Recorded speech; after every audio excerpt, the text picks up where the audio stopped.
Used to be a king, you know, but I abdicated the throne for one very simple reason. I wanted to focus on bringing you the tech news. I'm still gonna tax you though.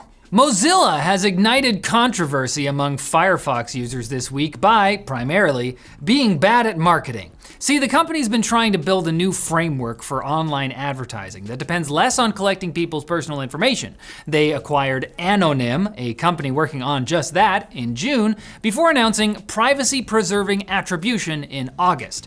PPA supposedly encrypts and aggregates data about how many users engage with an ad without collecting any info about those users, preserving privacy while still letting websites generate revenue. And I think it sounds good when you say it like that. Unfortunately, yesterday, Mozilla's relatively new CEO started off her blog post about PPA by saying the company is going to be more active in digital advertising, while an official forum post talked about making ads and privacy coexist, causing concern among the particularly ad-averse that Mozilla was going through that phase when you think Don Draper is a good guy in Mad Men. You don't like the first 5 seconds of the first episode. While some Firefox users simply want no ads on the internet, period, others are trying to explain how PPA could balance privacy and sustainability. The problem is, this isn't even Mozilla's first marketing blunder for PPA. Adblock users were already mad about PPA being enabled by default in July's Firefox 128.0 release, which led EU privacy organization NOIB, which stands for None of Your Business. The spit is silent. To file a complaint over Firefox's new feature which tracked users. Side note, NOIB is no joke. Another of their complaints just led to a top EU court imposing limits on Meta's data collection. Do not rub NOIB the wrong way. But they do appreciate if you rub them the right way.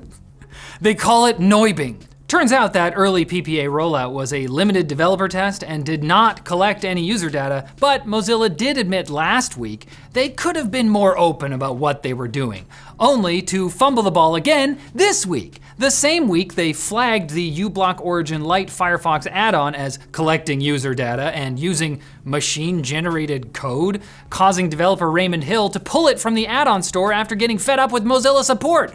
Listen, I want Firefox to be better at marketing so more people use it. But right now they're at like 7% market share, so proportionally I spent way too much time talking about this.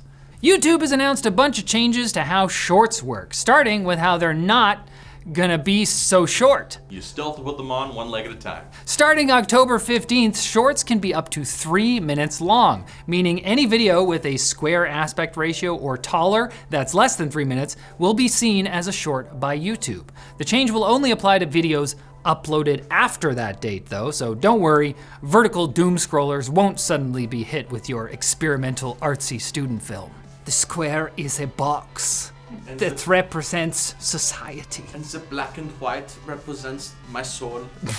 In an ode to TikTok's CapCut templates, YouTube's also adding a remix ability with the Use Template button, which will let you participate in that most storied of human traditions, doing it for the meme. There's also a new trends page for Shorts, and later, the Shorts feed itself will show previews of comments before you even click through to the video.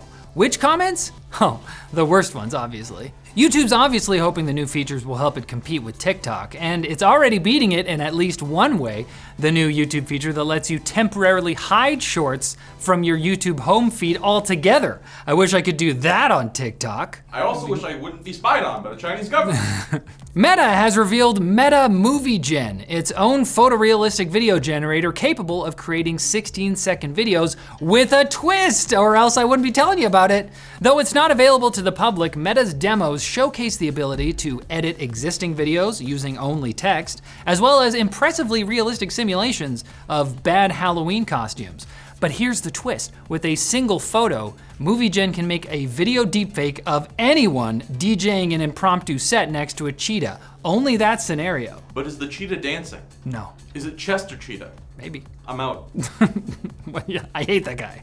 And even more impressively, to me, it can generate music and audio synced up to the action in the video.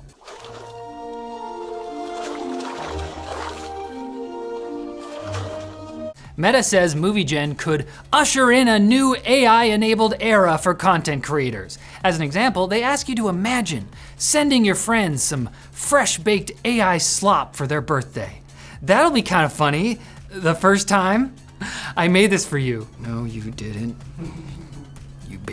What about using AI to help you edit a nice, heartfelt note instead? Using our sponsor, Grammarly. They're an AI writing partner that works where you work. Take emails, for instance. If you need to draft one up for a project proposal, Grammarly can help come up with initial ideas. It can even help you answer emails faster by suggesting context-specific replies. Upgrading to Grammarly Pro offers full sentence rewrites and the App Actions feature, which lets you perform common tasks in compatible apps. Insert links, GIFs, or documents all within Grammarly. Sign up and upgrade to Grammarly Pro today at grammarly.com/TL10. Not many people know this, but QuickBits is actually a nickname. It's short for Quitchard Fitzgerald. Now you know, a man I killed in 1973. Microsoft has finally killed Wordpad, the rich text editing word processor that debuted on Windows 95. Microsoft has added it to its list of removed features and functionality. It'll be gone from all editions of Windows, starting with Windows 11 version 24H2, which started rolling out this week. We are witnessing the death of a legend, so pour one out, but not just any drink, something classy. Something fit to celebrate the life of a program born in the 90s. An aged can of Surge. A few days ago, Amazon's Ring sent an email out to Protect Plus subscribers, reminding them that they would be migrated to the Protect Pro plan next year, doubling their subscription fee.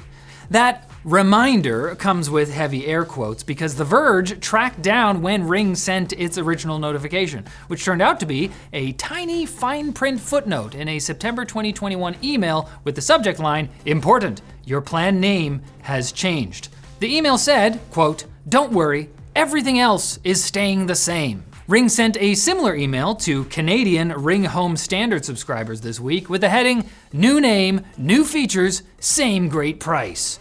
The email then informs users that their subscription will no longer include alarm professional monitoring and SOS emergency response because now calling the cops costs extra. Do you think calls to the police grow on trees? Someone's gotta pay him. The government. Who? Google is testing the use of blue check marks as a way to protect users from fraudulent links in search results. Hovering over the check mark explains that Google is pretty sure the business is who they say they are. An example of this, also from The Verge, depicts a notice that says, Google can't guarantee the reliability of this business or its products. But to be fair, the business in question was Apple. Fruits! Oh, what's the symbol? I needed the symbol. Oh. That's a new rim shot. Badoom, fruits! Speaking of unreliable products, Google Search's AI overview feature will now be getting ads that are relevant to your question. Finally, Gemini won't just tell you to eat rocks, but also recommend the tastiest ones. I like igneous rocks the best. Samsung issued a faulty software update 2 days ago that bricked many older Galaxy smartphones globally. Even worse, the issue seemed to have been caused by an update to Samsung's SmartThings Framework app, an automatically installed app for controlling compatible smart devices. I feel like users still rocking Galaxy phones from 2019 aren't splurging on a smart fridge. We're not sure whether this was necessary. They're buying sensible things, like basically anything else you can buy. Cabbage. Which you put in a dumb fridge. But the smart fridge enthusiasts watching this video may be excited to know that Apple fixed the update that was bricking M4 iPads. What a transition. I'm not saying only smart fridge owners own M4 iPads, but I'm pretty sure they could afford one. I want a fridge I can watch TikTok on. And a court has dismissed a shareholders' lawsuit against Tesla over Elon Musk's exaggerated claims about its full self-driving feature. Of course, the case wasn't dismissed because those claims were true, but rather because, according to Tesla's own lawyers, the statements were nothing more than corporate puffery, aka bull, that no reasonable investor would have taken seriously. I mean, come on guys, it's just locker room talk, like. But Elon had less success in Australia, where a court upheld a $418,000 fine against Twitter, which the corporation formerly known as Twitter fought on the grounds that following its merger with X Corp, Twitter no longer exists. Twitter? Who's that? Twitter, I never even met her. Twitter, I never even met her. Look, Elon, just because somebody gets married and changes their name doesn't mean they no longer exist, and it definitely doesn't mean they don't owe me money. Like how you owe it to yourself to come back on Monday for more tech news, you also owe it to me. Like a little bit. I mean, I gave up a crown for you. I was bossing people around, it was great. A few assassination attempts. I was executing peasants.